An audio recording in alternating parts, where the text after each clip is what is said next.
کل ہند سنی علماء بورڈ کے زیر اہتمام عظمت مصطفیٰ صلی اللہ علیہ وسلم کانفرنس کے بضمن ہر سال تحریری مقابلہ جات و میلاد النبی سے ایوارڈ عطا کیے جاتے ہیں۔ ہر سال کی طرح اس سال بھی 45 ملی، دینی، قومی، فلاحی خدمت گزار کو بدستِ مہمانان خصوصی ایوارڈ عطا کیے گئے اور دونوں شہروں کے علاوہ اضلاع سے تعلق رکھنے والے 410 طلباء و طالبات جو تحریری مقابلے میں اول، دوم، سوم ترغیبی انعام کے مستحق قرار دیے گئے ہیں، انہیں بدستِ مہمانان خصوصی انعامات و توصیف نامے عطا کیے گئے۔ جلسے کا آغاز مفتی حافظ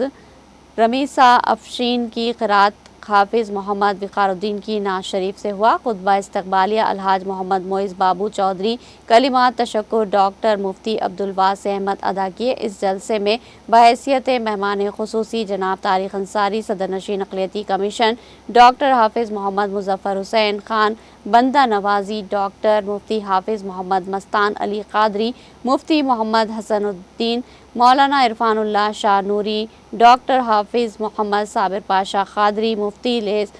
سراج الدین، مولانا سید شاہ حامد حسین شتاری، سید شاہ نور الحق قادری، محمد احمد پاشا، مفتی عبدالرحیم قادری نے شرکت کی۔